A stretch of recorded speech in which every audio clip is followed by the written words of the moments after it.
2017년이 성탄 그 전야 행사 발표가 끝나고 나서 제 마음은 너무나 기뻤고 즐거웠어요. 왜 그랬냐면 청년들이나 또 우리 아이들이 너무나 열심히 준비했을 뿐만 아니라 너무나 그 발표하는 시간이 너무나 잘하는 거예요. 그래서 그런 마음에 야, 이거 우리만 보는 거 너무 아깝다라는 생각이 제 마음에 있었어요. 그래서 그 다음날 성탄 예배여서 교우들에게 야, 너무 잘했습니다. 이거 우리만 보기 너무 아까우니까 좀 큰 무대에서 아이들 좀 세웠으면 좋겠습니다. 라고 하면서 제 딴에는 격려와 칭찬으로 이제 그런 이야기를 했어요. 그랬더니 주중에 회의를 하다가 좀 시간이 지나서였나? 청년 담당하는 목사님이 저한테 와서 얘기 나누다가 그런 얘기를 제가 다시 했더니 목사님, 청년들이 그러는데 그래도 교회에서 해야 된대요 라고 말하는 거예요. 그래서 제가 그 말을 듣고 이야, 참 보수적이다. 큰 무대를 만들어 주겠다는데 왜 그렇게 생각하지? 라는 생각을 잠깐 하다가 맞다. 그 생각이 맞다라는 생각을 하게 됐어요. 어떤 면에서 저는 청년들의 발표나 그 내용이 너무나 좋았기 때문에 우리만 보긴 아깝다라는 생각을 가지고 이제 그런 생각을 했던 거지만 사실은 그 공연의 의미는 얼마나 공연을 잘하느냐, 얼마나 사람들이 많이 오느냐의 문제가 아니라 우리가 함께 예배당을 밟으며 또 교회의 뜰을 밟으며 또 성탄의 행사를 준비하는 그 모든 시간 속에서 우리가 주님의 오심을 기다리는 거잖아요. 그리고 그 기다림 속에서 우리에게 기쁨이 있고 감사가 있는 거죠. 또한 우리 아이들은 그 기다림에 대한 그 기다림이 무엇인가라고 할 때 아마 그들에게 있어서 기다림은 아마 발표를 준비하는 걸 겁니다. 그래서 아마 그들의 마음속에는 성탄절 하면 그래 그때 내가 어릴 때 그렇게 했었지라는 어떤 그런 기억들이 그들의 마음속에 아마 자리 잡게 되는 거겠지요. 이번에 이 청소년부 중에서 학생들 보니까 교회 온 지 얼마 안 된 그 중학교 1학년 학생들이 있는데 걔네들은 교회가 뭔지 모르거든요. 근데 오자마자 성탄절이니까 뭣도 모르고 이제 워십을 하는 거예요. 근데 문제는 교회 다니는 애들보다 더 잘해요. 더 열심히. 그래서 야, 그래도 참 신기하다. 근데 아마 그 아이들이 커서 나이가 들어서 무슨 생각하겠어요? 그때 내가 뭔지는 몰랐는데 그때 교회에서 그렇게 했다. 아마 그런 기억들이 그들 마음속에 자리 잡게 되겠다는 생각을 해요. 부끄러운 건 목사인 저는 헤롯의 궁전을 생각했던 것 같아요. 그런데 청년들은 예수님이 탄생하신 그 마국간을 잊지 않았던 거죠. 그래서 나중에 배웠어요. 야, 내가 너희들한테 배웠다.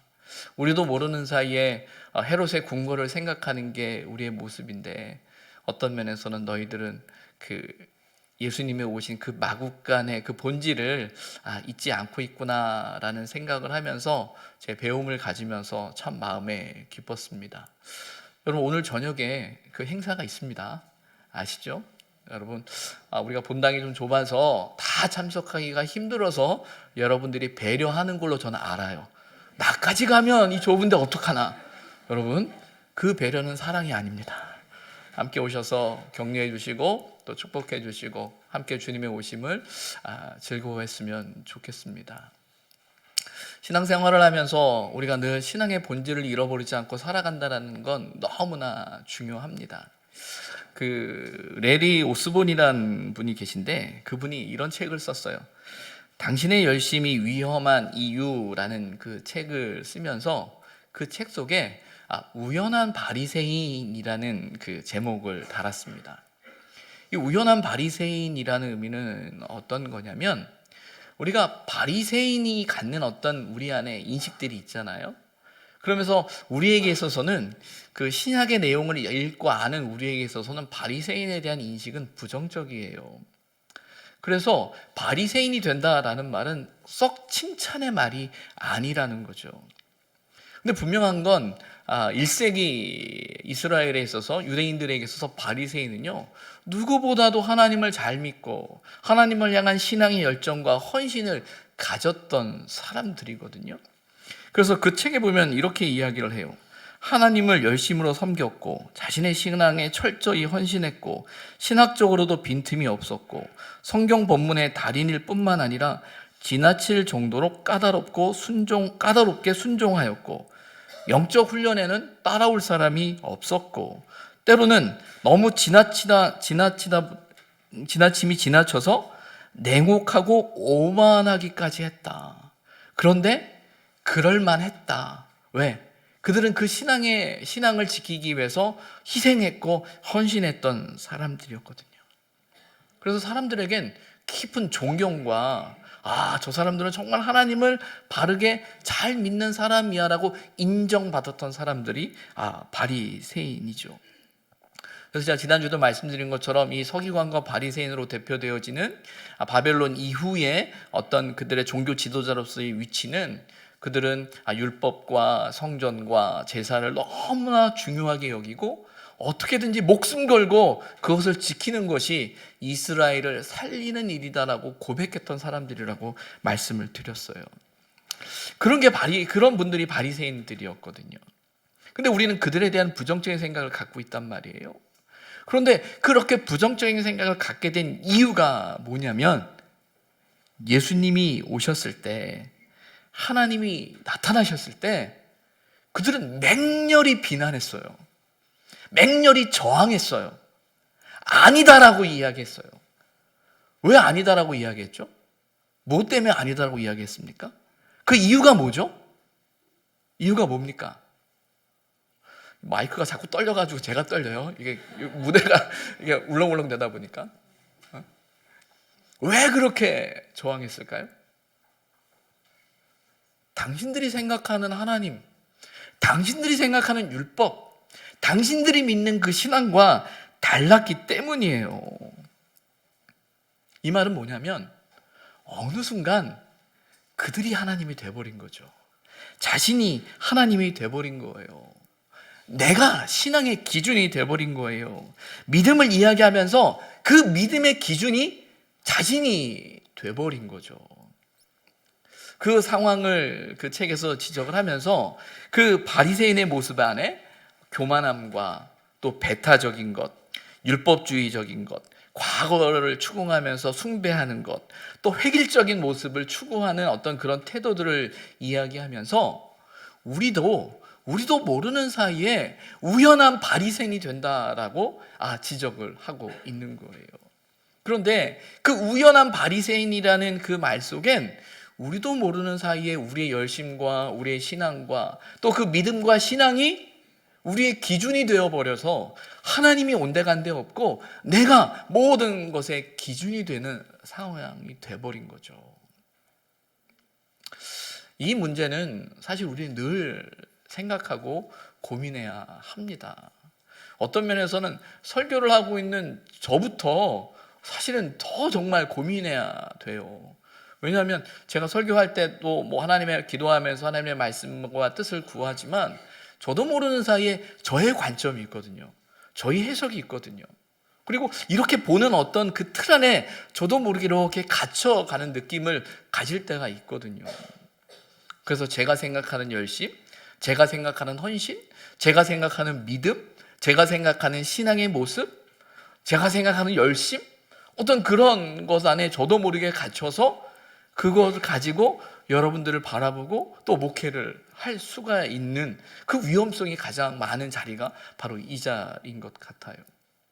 그래서 그 책을 이렇게 보면서 그 우연한 바리새인이라는 그 내용이 결코 그들만의 이야기가 아니고 오늘 나의 이야기다라는 생각을 해보게 됩니다. 그런 면에서 이제 마태복음 5장 17절에서 예수님께서 내가 온 것이 율법과 선지자를 폐하러 온 것이 아니라 완전하게 하고자 하시겠다라는 그 말씀은 정말 우리가 그 우연한 바리새인이라는 그 제목 속에서 부딪히는 그 충돌을 경험하는 그 충돌이 일어나고 있는 현장 앞에 예수님이 서 계신 거죠. 근데 그 현장에서 예수님이 그 완전하게 하려 합니다라고 말씀하시면서 우리에게 이야기하는 게 뭐냐면 너희의 의가 서기관과 바리새인보다 더 낫지 아니하면 안 된다, 결코 천국에 들어가지 못한다라는 말로 우리에게 너무나 그 엄청난 무게, 부담을 주고 계시는 거예요.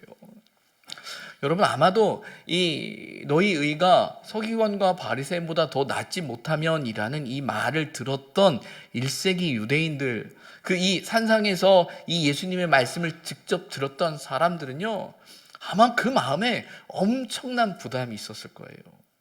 왜냐하면 서두에 말씀드린 것처럼 서기관이 누굽니까? 바리새인이 누굽니까? 그들에게 있어서는 하나님을 저렇게 믿어야 된다라고 신앙적인 존경과 어떤 그들에 대한 어떤 그들에 대한 어떤 마음의 그 경외감이 있었던 존재들인데, 어떻게 저들보다 더 나아야 하느냐라는 그 말을 들을 때 아마 그들은 몹시 고민하지 않았을까라는 생각을 들어요.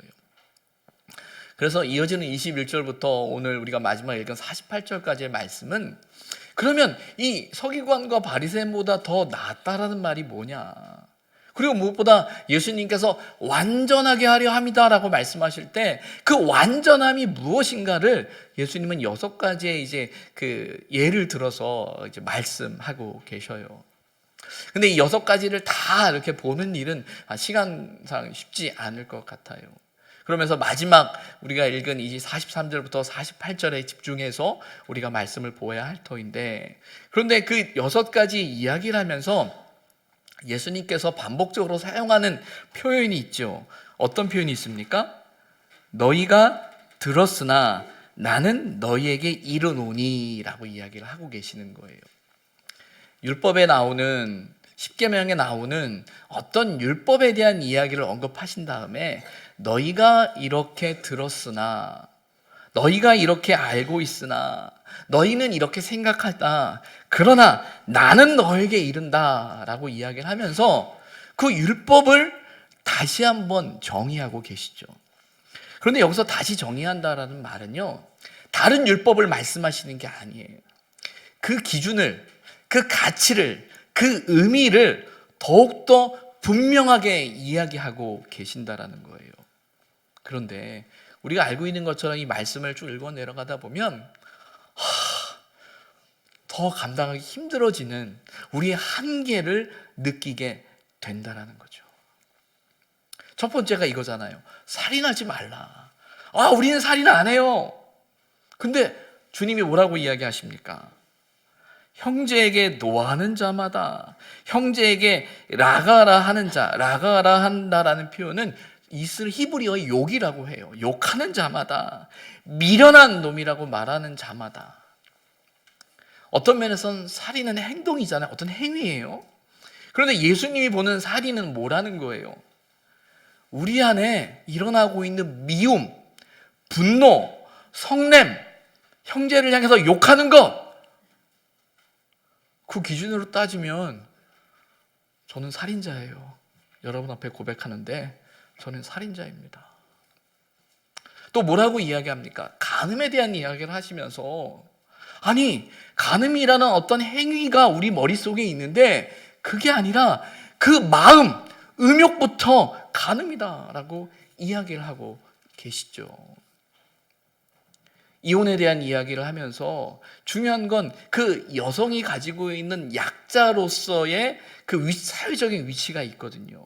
그런데 여기 보면 버린다라는 표현을 써요. 이 말은 뭐냐면 나름대로 율법의 어떤 기준을 가지고 여인들을 버릴 수 있는 그런 여지, 가능성을 두고 있는데 그건 아니다라고 이야기를 하고 계시는 거죠.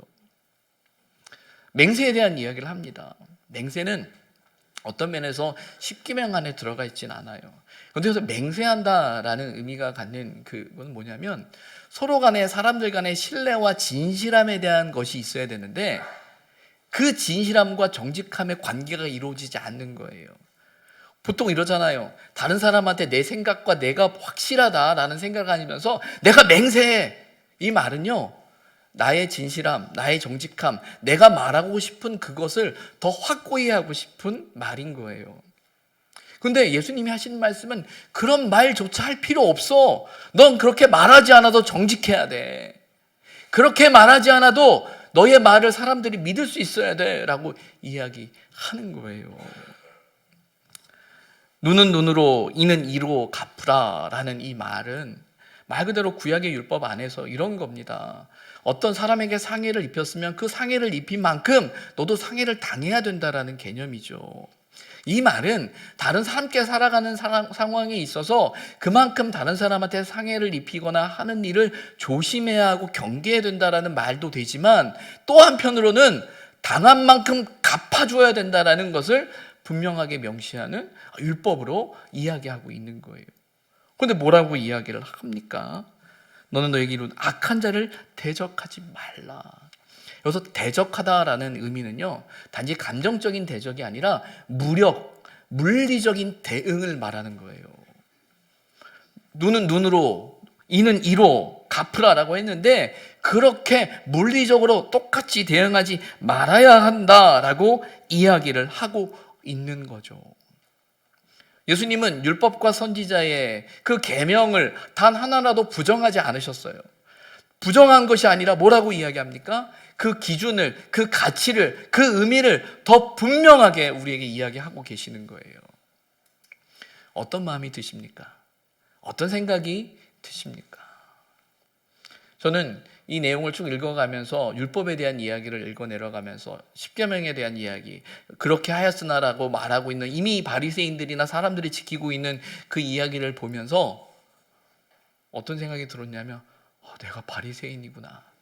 이 앞에 건 내가 지킬 수 있겠는데 주님의 말씀은 내가 지킬 수가 없겠구나 라는 그 한계를 느끼게 돼요.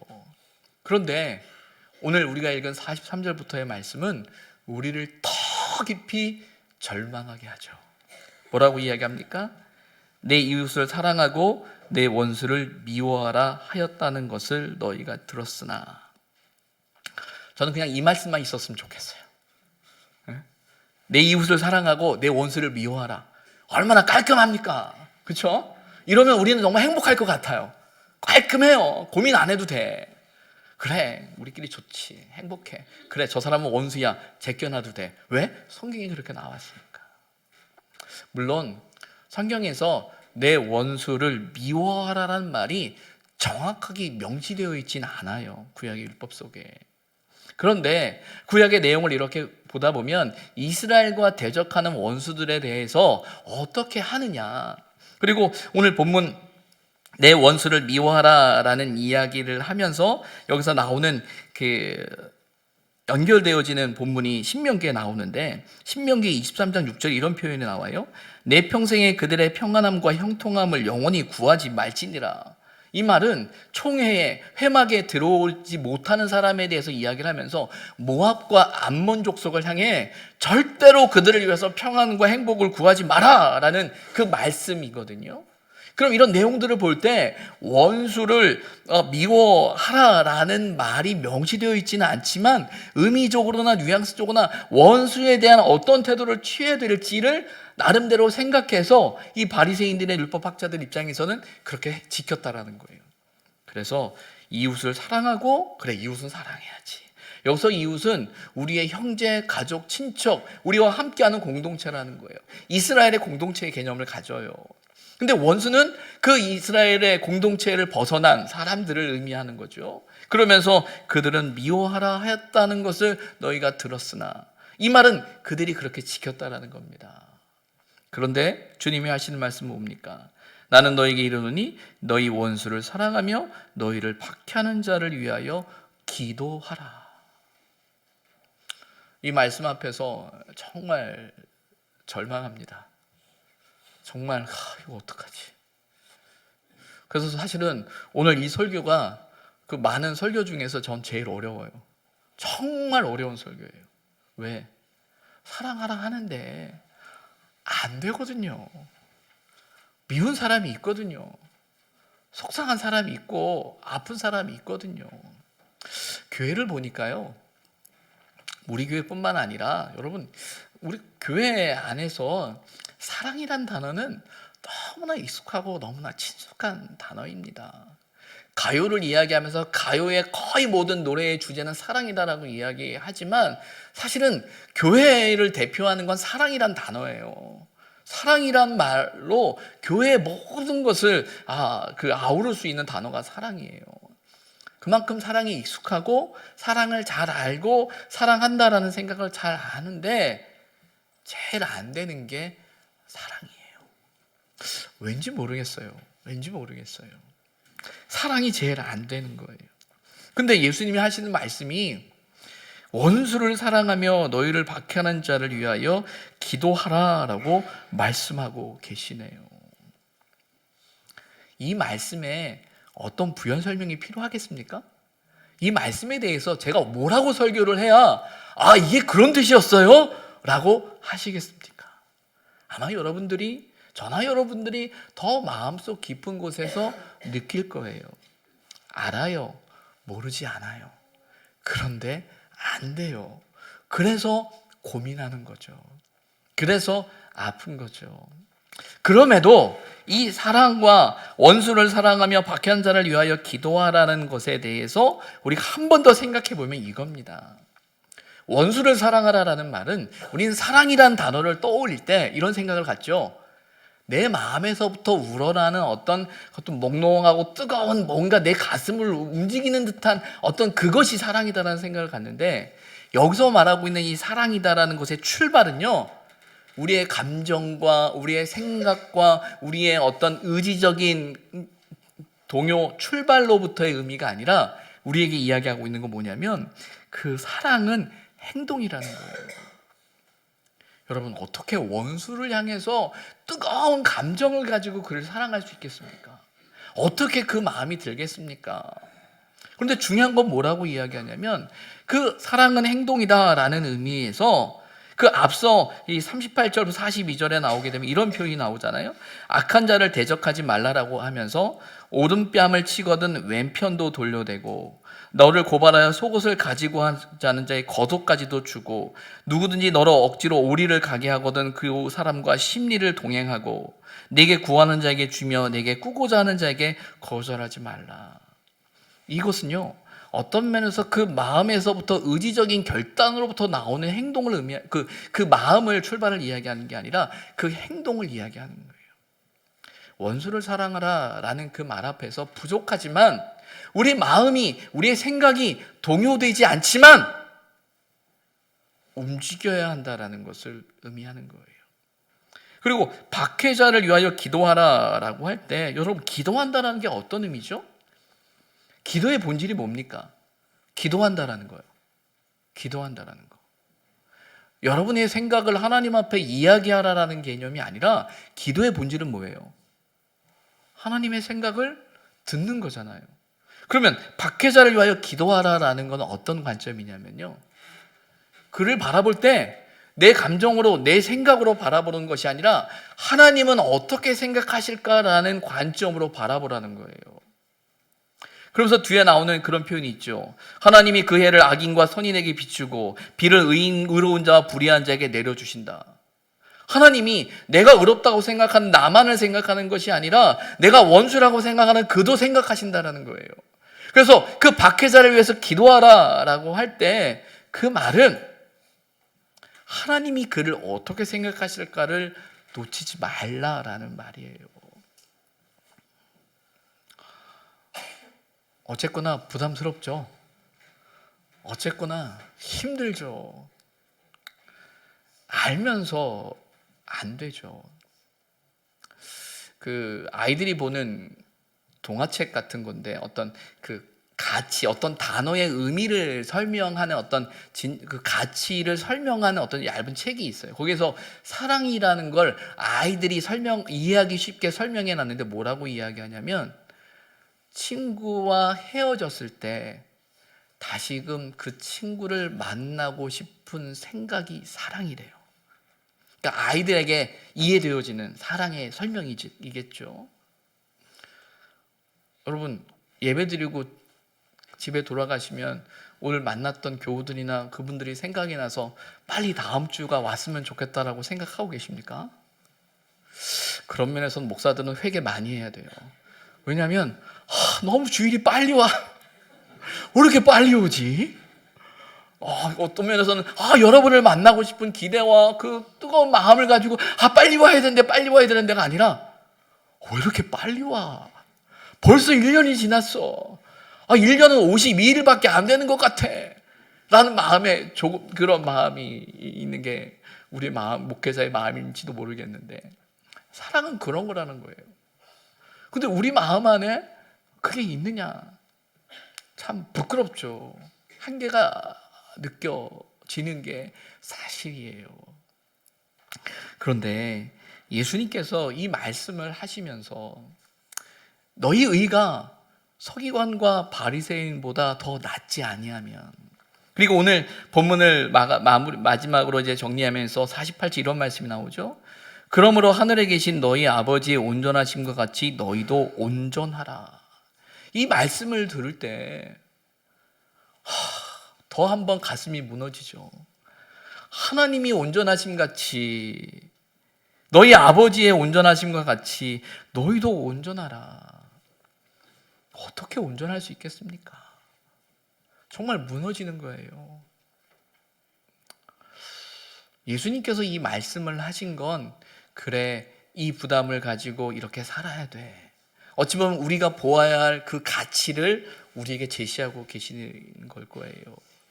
우리가 설령 그것을 온전히 이루지 못한다고 해도 적어도 그 율법이, 그 말씀이, 구약의 그 말씀이 우리에게 이야기하고 있는, 우리가 지키고자 하는 어떤 신앙과 율법과 규례와 계명의 그 가치와 의미가 적어도 우리가 생각하는, 우리가 할 수 있는 그것이 기준이 아니라 그 본질은 거기에 있어 라고 우리에게 이야기하고 계시는 거죠. 여러분, 우리가 이렇게 못 살아도 이 가치를 무시하지 않았으면 좋겠어요. 이 의미를 잃어버리지 않았으면 좋겠어요.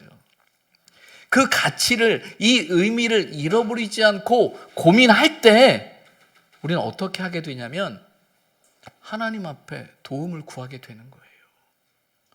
난 할 수 없어요, 하나님. 어떡합니까? 라는 거죠.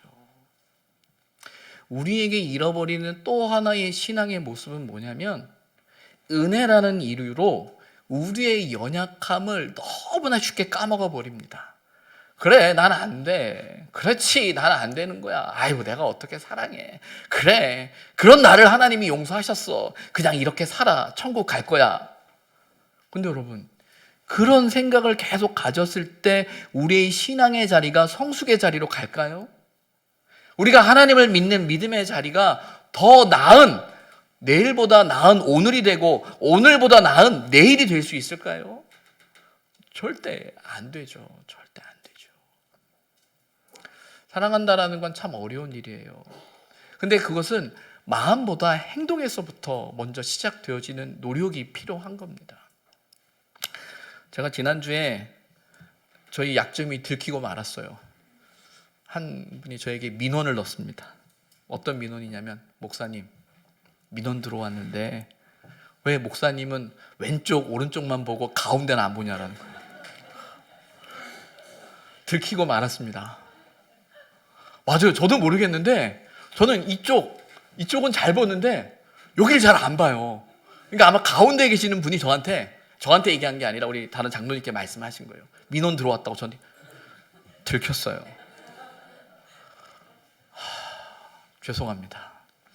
사실은 지난 우리 사경회 때 우리 김성호 목사님이 오셔가지고 저희 선생님이시기도 하시니까 선생님이 저한테 다 끝나고 하신 말씀이, 최 목사 잘하는데 최 목사 시선이 이렇게 사람들을 잘 안 보는 것 같아라고 얘기를 하시는 거예요. 그래서 맞아요, 목사님. 제가 그게 참 잘 안 돼요. 근데 제 나름대로는 왼쪽 오른쪽은 잘 보는데 가운데를 안 보니까 아마 가운데 앉으셨던 분들, 여기 앉으셨던 분들이 아마 민원을 넣으신 것 같아요.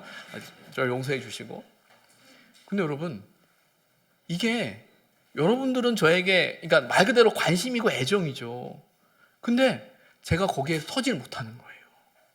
누군가를 사랑하고 누군가에게 애정을 보이고 어떤 사랑한다라고 말할 때 우리 마음속 깊은 곳에서부터 어떤 사랑이란 뜨거운 감정을 가지고 어떻게 사랑해요? 잘 안 돼요. 하지만 적어도 이것이 하나님의 말씀이라고 믿는다면 기회는 좀 줘야죠. 조금 더 기다려주고, 조금 더 바라봐주고, 조금 더 어색해요. 저 진짜 어색하거든요. 이렇게는 편한데 어색해요. 근데 어떻게 해요? 그래야 마음이 통하는데. 우리는 종종 이런 생각해요. 전 그게 아닌데요. 내 마음은 그게 아닌데요. 맞아요. 그거 아닌 거 알아요. 그런데 어떻게 하면 좋아요? 상대방은 그렇게 생각하지 않는데. 사랑은 그런 것 같아요. 나는 그게 아니에요 라고 하면서 나를 이해해달라는 게 사랑이 아니라, 아, 당신이 그런 마음이 아니군요 라는 사실을 이해하는 게 사랑이잖아요. 근데 우리는 나는 그게 아니에요 라고만 말하면서 사랑하지 못하는 것에 대해서 우리는 변명을 하고 있는 것 같아요. 어떤 면에서는 저와 여러분은 하나님 앞에서 완전할 수 없습니다. 어떤 면에서는 너희 아버지가 온전하신 것 같이 너희도 온전하라는 그 말씀 앞에서 우리는 무너질 수밖에 없는 사람들이에요. 그래서 주님이 오신 거예요. 그래서 그 일을 가능하게 하신 거예요. 우리는 그래서 소망을 갖는 거예요. 이게 우리의 믿음이면요, 우리는 적어도 좀 어색하지만 다른 사람에게 사랑할 수 있는 시간을 좀 줘야 됩니다.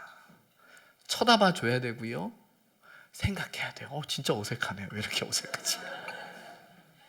해야 됩니다.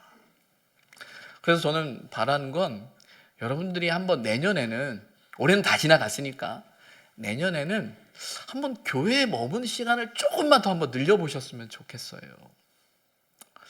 딱 예배 마치면 바로 교회 집으로 가시는 이유가 있습니다. 이유가 뭐냐면 있을 데가 없는 거예요. 내 눈을 둘 데가 없는 거고요, 내 몸을 둘 데가 없는 거고요, 나랑 눈을 마주칠 수 있는 사람이 없는 거예요. 근데 여러분, 나랑 눈을 마주칠 수 있는 사람이 없는 게 아니고 눈을 마주칠 시간을 안 주시는 거예요. 한 번 바라봐야 되고, 한 번 더 기다려야 되고, 한 번 더 생각하는 것. 내가 정말 얼마나 많은 사람을 사랑하고 그거 어떻게 못해요. 그러나 적어도 우리가 함께하는 이 공간 안에서, 우리가 함께하는 사람들 안에서 다른 사람들에게 조금이나마 시선을 두었으면 좋겠어요. 제가 교회학교 우리 부서장 회의하면서 그 얘기 했어요. 우리 선생님들 정말 열심히 잘 섬겨주시고 애써주시는 거 좋은데 한 달에 한 번은 밖에서 좀 식사하십시오. 왜냐하면 주일 교사들 너무 바쁘거든요. 너무 바빠요. 이 예배 딱 끝나자마자 정신없이 11시 예배 준비해 가서 모여서 회의하고 예배 드리고 끝나고 나면 또 회의해야 돼요. 그래야 일주일 아이들 잘 챙겨요. 너무나 열심히 해요. 그럼 같이 밥 먹으면서 회의하는 그 시간들 알아요. 근데 문제는 너무나 잘 아는데 그렇게 회의 딱 끝나고 딱 나오면 교회에 사람이 없어요. 아무도 없어요. 다 갔어요. 그러면서 이제 이게 뭐라고 우리가 얘기하냐면요, 저분도 우리 교인이었어요. 좀 부끄러운 얘기 하나만 더 할게요. 얼마 전에 오늘 주보에 나오는 교인이 등록을 했는데 전 우리 교인인 줄 알았어요. 근데 우리 장로님이 목사님 등록 안 했대요. 에? 1년 반이 넘었거든요. 1년 반이 뭐예요? 그럼 뭐겠어요? 그냥 아는 거예요. 아는 거예요. 제 마음에 목사인 나도 이 모양인데 참 이거 뭐 어떡하냐 라는 그 마음에 좌절이 드는 거예요. 여러분, 사랑이라는 것 참 힘든 겁니다. 사랑을 말하고 있지만 저조차도 이 설교를 하면서 이 앞에 있는 분들에게도 시선을 제대로 못 두는 게 저희 부족한 모습인데, 알면서도 어려운 게 사랑이에요.